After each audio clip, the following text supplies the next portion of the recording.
Modern game design is a scam. I don't know where rock bottom is, but as a medium, video games are getting close. I rarely play contemporary AAA games these days, but even in my ignorance, I never imagined how truly terrible mainstream taste has become. How have things gotten so bad, so fast? Forget 1984, Stellar Blade is the dystopian future, and I don't mean the story, I mean the actual game itself. How is it possible, with the level of technology at our disposal, at the millions of dollars that must have been spent on the production of this game, after all the sleepless nights in the art department, making sure Eve's ass and face look as possible, that after all this effort of marketing and stirring up controversy, that the final product, the end result of what is supposed to be the most controversial game of the year, is a game so basic and aggressively shallow that it might be a scam? I cannot comprehend this level of apathy.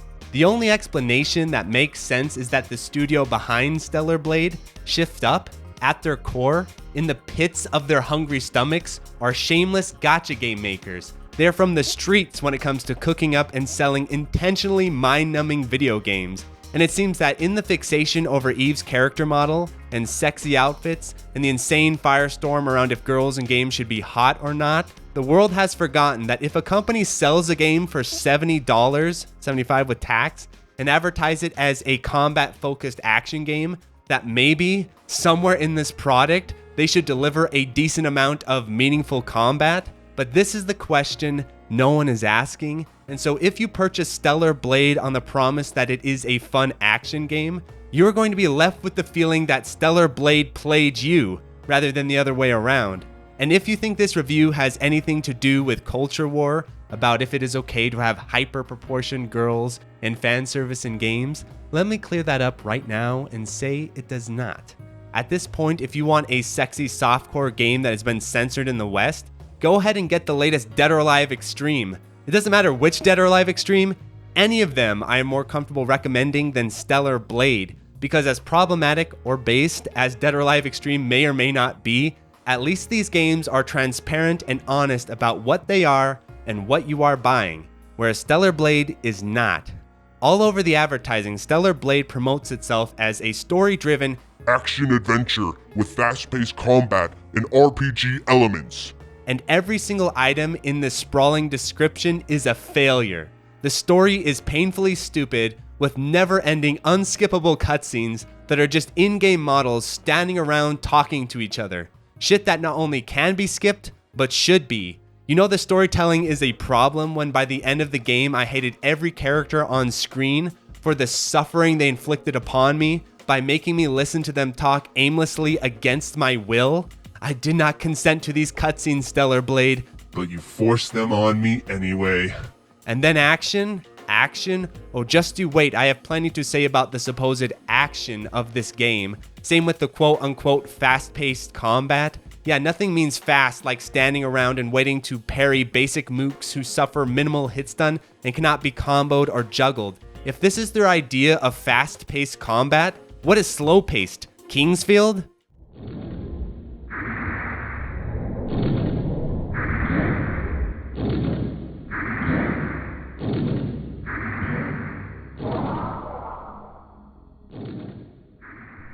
Then there are the RPG elements. I expected these to be lame as usual, but Stellar Blade doesn't even try to pretend to care about meaningful progression or build variety. All the supposed RPG system of this game does is take Eve's basic moveset that would have been expected in any action game and chops it up and resells it back to the player under the illusion of progression. Modern game design, baby. Artificial value. Do you want to be able to participate in the bare functions of the game, like dodging unblockable blue and purple grabs? Well, buy these skills, playa, and the more tedium you suffer to unlock this skill, the more valuable it is. This tactic is called the IKEA effect, and it's what game designers do to fill out perceived scope and value while actually delivering the bare minimum. To put this in context, think about how many meaningful distinct weapons and attacks there are in Ninja Gaiden 2 versus Stellar Blade. Hell, forget Ninja Gaiden 2, compare Stellar Blade to Neo or Dark Souls. The RPG system is the tip of the iceberg because in modern game design, fidgeting with poorly functioning gameplay systems has become interactivity. Systems that are intentionally made to be babysat, like how Stellar Blade requires you to needlessly wander around to find passcodes to get through gates that don't need to be there in the first place. A constant design element that persists throughout the game, by the way. And then when you find the passcode, you need to press the hint button for it to display. Making it display automatically or opening the door without prompts seems like it should be the natural design choice, but that would cut down on the sum total of mindless button presses, which is the key to interactivity. And if manual punching in the letters isn't interactive enough, Blade also fades out the passcode as you type, merely to make you press the hint button again and again. Does this obligatory button pressing have any substance or risk-reward benefit? No, it doesn't. But it does slow the player down and hide how little actual challenge the game is capable of providing.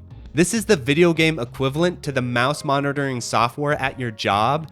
It's a manipulative tactic that makes you feel like you are engaging with the game, when really you are just pulling a lever for the sake of pulling a lever. Same thing with the game's scanning system. The game imposes this stupid navigation scanning system that you have to reactivate over and over for no reason. Having the scan be a toggle like Metroid Prime would make more sense and cut down on wait times between encounters, especially because navigation is not the core premise of the game. But again, this choice is intentional. Shift Up knows what they are doing, and what they are doing is tricking you into thinking that pressing a button to constantly activate what should be an automatic function is gameplay and some sort of meaningful decision. And you know how I know that this design is intentional? Because Blade has an upgrade you need to buy that extends the duration of the scan. Once again, breaking a function and passing off its normal use as gameplay.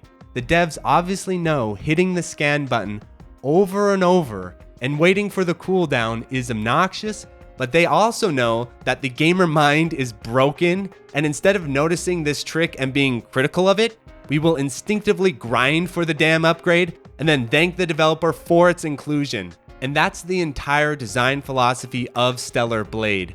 Why make anything work naturally when instead a function can be gamified for empty engagement? You want to open a pointless box with shiny pointless loot to raise stats that have no reason to exist in the first place? Well, it's not enough that you are forced to wander around empty arenas to find these boxes, since they occasionally have keys inside, but then once you find the boxes, you have to solve kindergarten grade homework for a false sense of accomplishment. Congratulations, adult gamer, you can draw lines with both thumbs. When people say gaming isn't fun anymore, this is what they are feeling, even if they don't understand it right away. This style of design is insulting and pure casino level mental manipulation. Do these childish challenges add anything? Are they fun? Are they worth your time? No, they are not. But this is what modern game design has become. Why do the hard work of having to actually plan out levels, plan out combat encounters, balance enemy design, animate moves and attacks, design interesting mechanics? Why do any of that when instead you can still get the same review scores and runtime and sales by making burned out players fidget with their controllers and giving them empty calories which we will consume without question?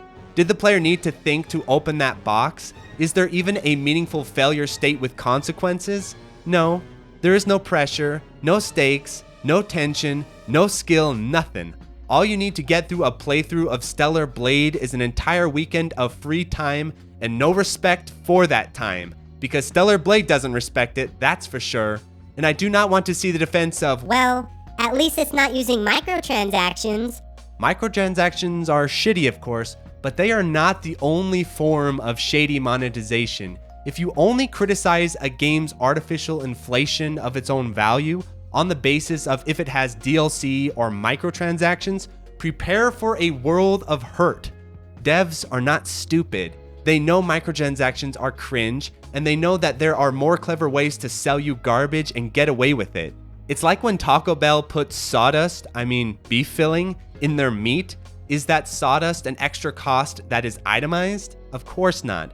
But that sawdust is used to increase the final cost of the meat by inflating its supposed proportion size. Same with Stellar Blade. In terms of actual content, actual game design, Stellar Blade should be a $20 to $30 boss rush, and I'll get into this more later in the video, But just know, it's not a coincidence that all of the sudden, at the end of the game, Blade finally decides to give you actual boss fights and combat.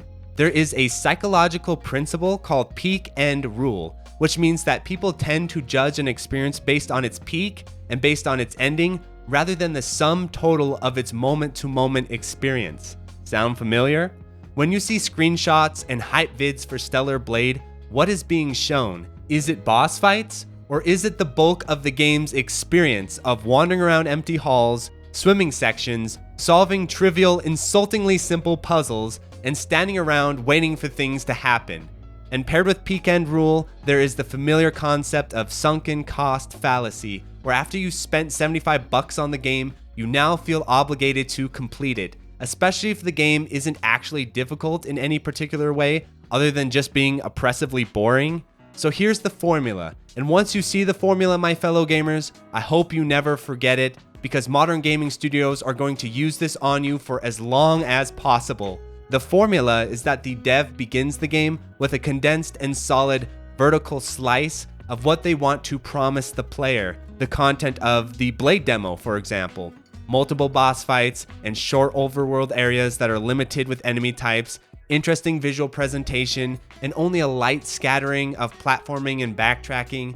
The opening hour of Stellar Blade is very carefully balanced to set up expectations and get players to pull the trigger on buying the game. Then, once the player makes the initial investment, the true Stellar Blade emerges, which is just pure padding and gamification for hours.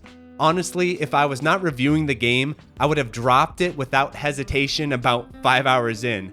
The slogging gameplay and constant cutscenes get absurd. And then, before the player leaves and posts his thoughts about the game online, the dev finally grants some actual gameplay via boss fights at the end, which sweetens the taste of sawdust in your mouth. I can already see a lot of comments defending the worth of the game based on the final hours, which are heavily represented online and in trailers, but what these comments are leaving out is the cost of the player's time and money to finally access these boss fights, which are fun at first, but extremely limited in the long run, which I'll explain more soon.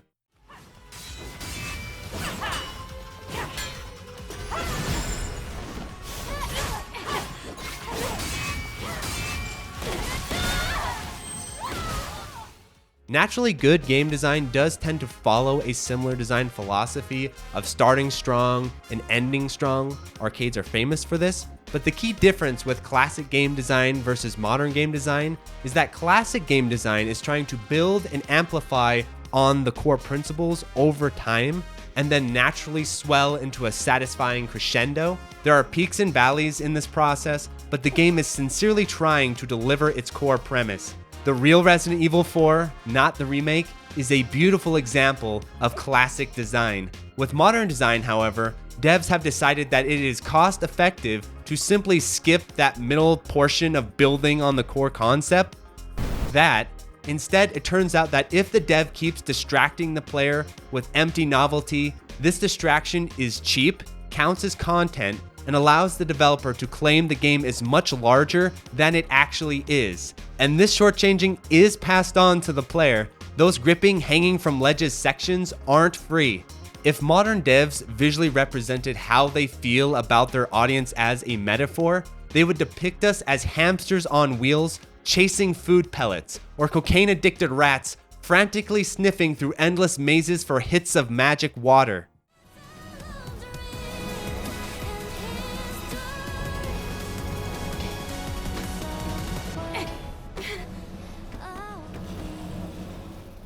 Stellar Blade constantly disrespects the player's time and then jokes about it.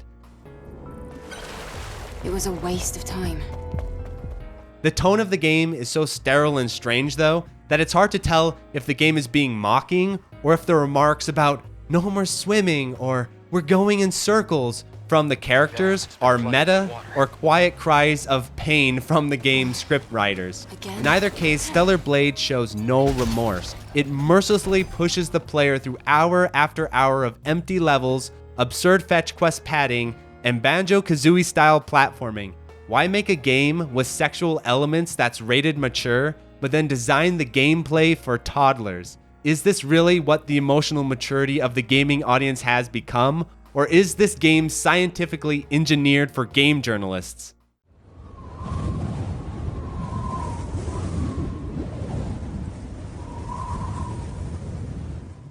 How come no one seems to mind the disconnect between this game's marketing and the final product? The demo of the game set up and emphasized a reasonable expectation on the player's behalf of a combat-focused character action game with some RPG elements like Devil May Cry or Nier Automata. In fact, if you look at the game's PSN page, and let's not forget that Sony is this game's publisher and set up this page, it lists these titles as similar games. However, if you actually end up getting catfished by Stellar Blade, you'll find that it plays much more like modern Final Fantasy, The Legend of Zelda, and Tomb Raider than it does anything resembling character action. And I think even Sekiro is more combat dense, and dear God, is this what action games have become? Where now a parry-based action RPG from FromSoft is not only the new standard, but also significantly better than its stale copycats?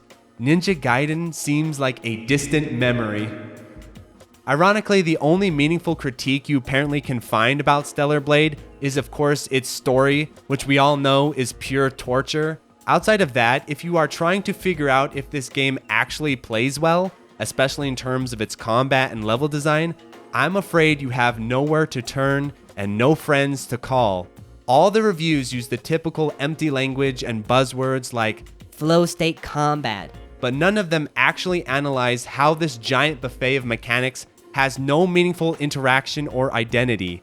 Flow is the exact opposite of this game's combat. I think stiff, limited, and isolated is a much better description because all Stellar Blade cares about is including as many mechanics on paper as it can, but then being extremely strict about none of these mechanics interacting too much, because interaction would be fun and complicated to balance. And as we've learned with modern combat design, having interesting mechanical overlap is a no-no, because then you have to actually make your enemies dynamic and interesting, which creates skill requirements which overwhelm the current market for action games, who are people who have never thought about combat and prefer not to. An accidentally poignant quote from the IGN review says that Stellar Blade checks pretty much all of the boxes when it comes to its combat. This quote is meant as a compliment, but I think it captures the core problem with Stellar Blade and most modern combat systems, which is that they are just lists of trendy mechanics that are isolated, modular, and prescribed.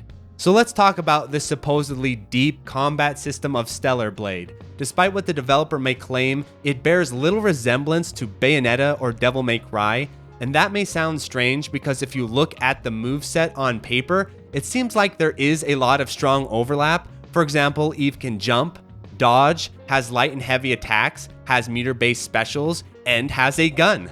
That sounds like Bayonetta, right? The character model is obviously taking inspiration from Bayonetta.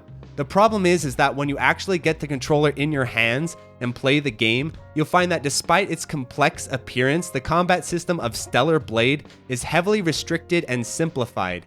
None of the mechanics cancel or flow together smoothly, and the intentional isolation of them from one another is the opposite of depth. It's skin depth, I guess. To begin with, your basic attacks barely do any hit stun, and not only will your full strings not do enough stun to full lock or combo most mooks, but the recovery on the string enders is so laggy that the enemies will often interrupt the string with their own attack, which means it's not truly a string at all. On top of that, the programming heavily restricts canceling from attacks. You cannot jump during attacks, you cannot guard during attacks, and you cannot dodge out of attacks. All your attacks are full commitment like Dark Souls. Even the end lag of a lot of the attacks cannot be canceled out of. The best that I've found is that in your strings, you can guard cancel only the end lag after the first 3 swings of the light string and the first 2 of the heavy string. So the end attacks of your basic strings are massive liabilities with very little reward. It's easy to see that the strings themselves were modeled after Devil May Cry, but the devs didn't seem to realize that the 4th hit of the attack string needs to create a knockdown, otherwise it's completely useless and actively bad to use. In Devil May Cry, if you want damage fast, you cancel the string before the 4th hit, but if you want a knockdown on a group of mooks, with a massive hitbox by the way, then you finish the 4th strike. In Stellar Blade, the 4th strike doesn't knock down, and it's almost always best just to guard cancel instead. Forget deep design, Blade is struggling with the basics. Also, you can create hit stun by charging your sword with the heavy attack string, but in order for this to work, it costs meter, which defeats the whole purpose of having a heavy attack in the first place. Imagine in Devil May Cry if your special attack, like the Swordmaster launcher, costs Devil Trigger. That would suck. And this reliance on meter is what the whole combat system of Blade comes down to. Unlike Bayonetta, Devil May Cry, and Ninja Gaiden, the strikes and basic attacks of Stellar Blade are weak and ineffective until you get meter. The damage output of your normal strikes is so pathetic that they can be seen more as meter building tools than actual attacks. This is a very Western design mentality, by the way, gatekeeping any meaningful combat behind meter use instead of letting it extend from the fundamental attacks. Outside of the graphical presentation, Stellar Blade is the type of action game a Western dev would make, and maybe that's why it's being so universally praised. It has the sexy character design of Bayo and Ninja Gaiden, but none of the difficulty or complex mechanics. Best of both worlds, right? Funny enough, the game Stellar Blade reminds me of the most is Final Fantasy XIII Lightning Returns, because the core premise of their combat systems is almost exactly the same. Movement and spacing are only a suggestion. Parry is the foundation, and everything costs meter. The difference between the two is that Lightning Returns is transparent about being an RPG combat system with action elements, versus Stellar Blade, which is being pushed as a real action game with supposedly deep combat. Also, Stellar Blade is this lame compromise between the two, where it nerfs its real-time elements into being essentially turn-based, but then doesn't supplement with strategic RPG-style decision-making. Stellar Blade doesn't even have a combat performance ranking system, and Lightning Returns does. Somehow Lightning Returns understands combat depth more than Stellar Blade. I could go on and on about all my gripes with the basic moveset, but here are just a few examples. You can't jump cancel, you can't juggle enemies, you can't tech, you can't smoothly run out of dash, you can't backdash into run, you can't air parry. Jumping in general is extremely high commitment and has to be pre-planned. You can't air dash into run. The run input itself gets eaten all the time and is awkward to activate. The tracking on a lot of the enemy attacks is massive anyway, so trying to run around a lot of them is much riskier than just doing the prescribed counter. You can't rebind the controls. What the air dash kills your momentum and is slow. The dash itself is tiny and basically useless other than being a static dodge mechanic with really awkward activation. I should expand on this for a second because they decided to make the dodge a preset input of neutral, up, or back. This means that if you want to get a reliable dodge input, what you need to do is stop moving, reset your stick back to neutral, and then press the button direction combo. This idea on paper isn't bad, but the actual coding execution of it is really funky and is yet another reason why just standing still and blocking is the meta. And speaking of standing still, you also have a lot of movement inertia, and the running input is weird and cannot be buffered or rebound.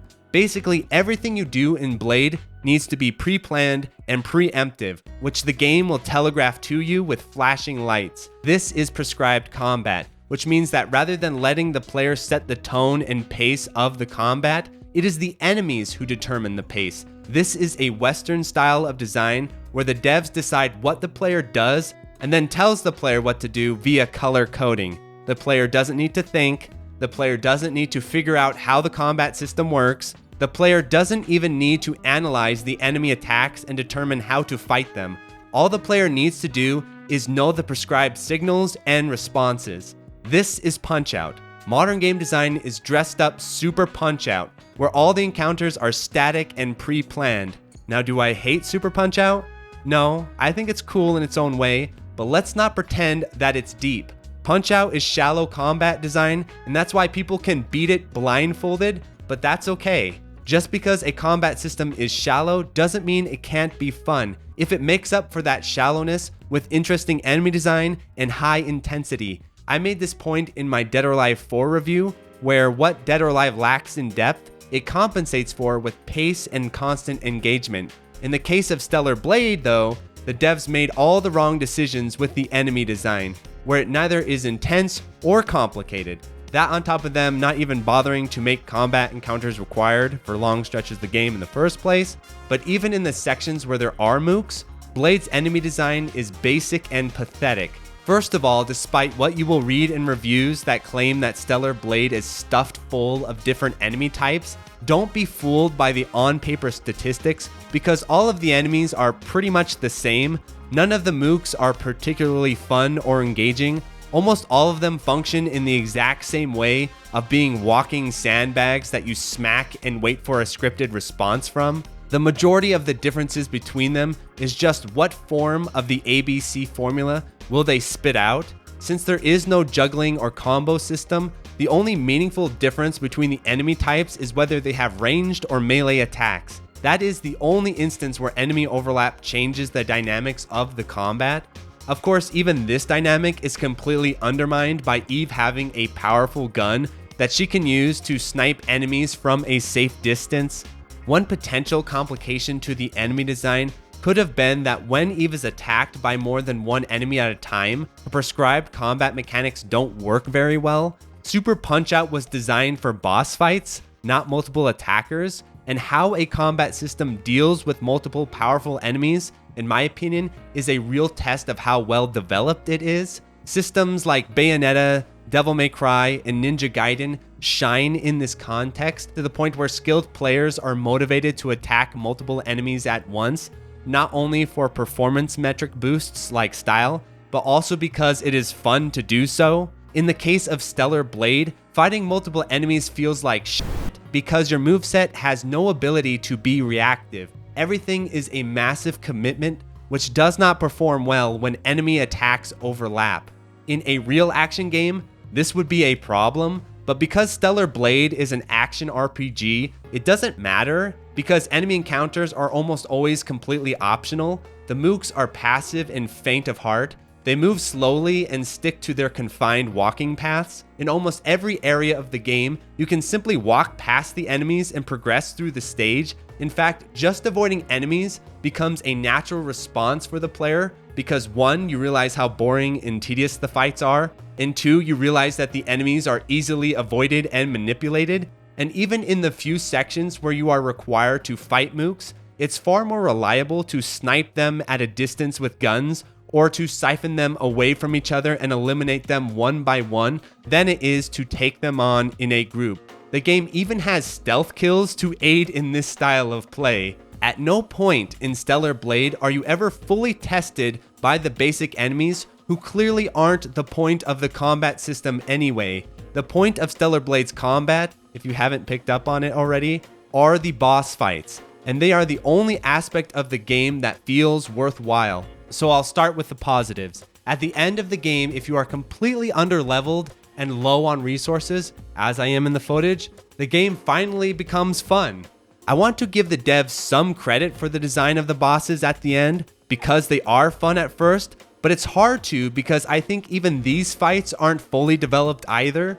The most fun you'll have with Stellar Blade, without any doubt, is the first time you fight the bosses and start learning their patterns. This process of trial and error is engaging and a rare moment where Blade finally gets some gameplay momentum. The problem though goes back to the lack of depth because ironically, the better you become at the boss fights, the less interesting they become in the end because of how static they are. This is a bit complicated to explain, but I'll try my best. In good combat design, the developer needs to create a set of risks and rewards. And the idea is that the more risk the player takes on, the bigger the reward the player receives. This is where depth in combat comes from. Depth is not how many moves a game has or how complicated the meter or upgrade system is. Depth is the meaningful risk and reward trade-off that the player is forced to engage in. An example of this in a shmup, and yes, shmups are action games, is the rank system of Ikaruga. In Ikaruga, the player needs to take bigger risks to complete the chains and get S ranks, than he would to merely survive the stage. You can see this visibly in survival-based runs versus scoring-based runs. The same idea applies to stuff like the Platinum system in Bayonetta or the style system in Devil May Cry, though these games have their own sets of issues when it comes to playing for rank. In the case of Stellar Blade, its design is the opposite of depth. It's shallow punch-out because the intended answer is also the safest answer thanks to the meter system and the restriction on fundamentals. So once you learn and memorize the intended sequence, that's pretty much it. There is no further reason to try to improve beyond that point. There is no scoring, there is no rank. Even in terms of pure survival, you lose gameplay content because you'll end up killing the boss faster and skipping the majority of the boss's attacks. Making this even worse is the fact that the boss fight patterns in Stellar Blade are nearly static. They hardly ever randomize, which means that not only do you get told what to do from the patterns themselves with the color system, but you also can predict the sequence of the patterns before they even happen. On-the-fly reactions in this game are awkward, but they're also not required. The bosses will repeat the same static sequences over and over. The most fun I had is when I ended up trying to play against the intended design of the boss fights, which was kind of fun in a subversive sort of way, but also was pretty tedious and ultimately meaningless. Why did I even bother learning to exploit Raven's limited ranged options, which I did, when I could have simply spent an extra hour or two and hard memorized her sequence anyway?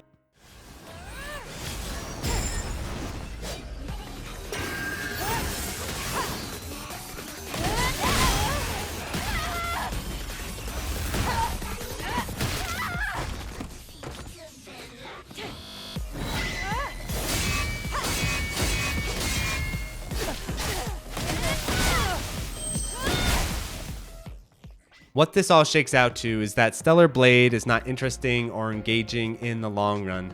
None of its elements hold up beyond a few playthroughs. The story is laughably lame. The cutscenes are boring and forced. The overall design is empty and filled with fake engagement. The gun sequences, which I haven't even talked about yet, are completely brain dead and obvious filler, and the game is so desperate to pad out its length that it forces you to go through these terrible gun sequences not once, but twice. Then the unlockable hard mode is nothing different than merely playing the game underleveled in the first place. It doesn't make the boss fights have extra enemies or ramp things up in any significant way. Let's not forget that the New Game Plus mode was just tossed in day one with some extra swag and skippable cutscenes. It's not a proper shift in design like Dante Must Die or Master Ninja, which are brutal and a completely new challenge. Also, the fact that the devs know you want to skip the cutscenes, but force you to suffer through them for hours during your first playthrough anyway, is completely If Stellar Blade was marketed honestly, it would have advertised itself as being much more in line with a modern Final Fantasy game than Bayonetta or even Dark Souls. But even on the basis of being an action RPG, it falls short because of its story and overworld and unbearable forced cutscenes and basic RPG mechanics.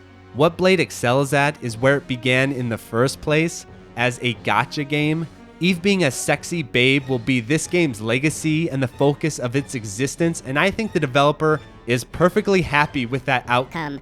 As I explained in my provocative female forum video, I have no problem with sex appeal, and it is a design element in gaming that I am attracted to. It is the primary reason I was interested in looking at Stellar Blade in the first place. What I cannot abide though is putting the on a pedestal, which is what Stellar Blade ultimately does. You can tell that the developer is so desperate for the player to be attracted to Eve that instead of focusing on Eve's sex appeal as being part of the gameplay experience, like it is in Dead or Alive or Bayonetta, the developer chose to replace gameplay with long sections of staring at Eve and waiting for things to happen.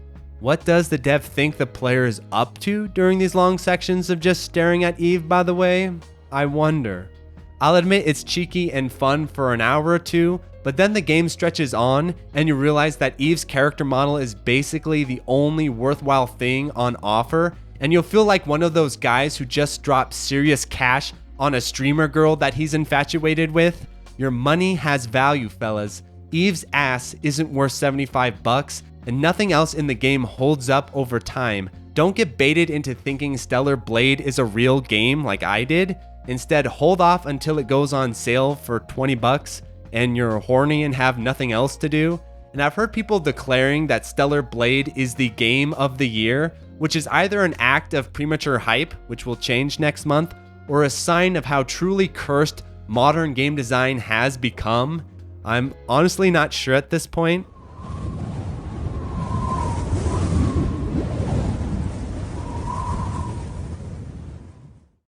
If you enjoyed this review, be sure to check out my video about the provocative female form in gaming, and also please like, subscribe, tell all your friends. Please support the Patreon if you're inclined. I'm planning on going full-time in September, so any extra support is deeply appreciated right now. Adios, everyone.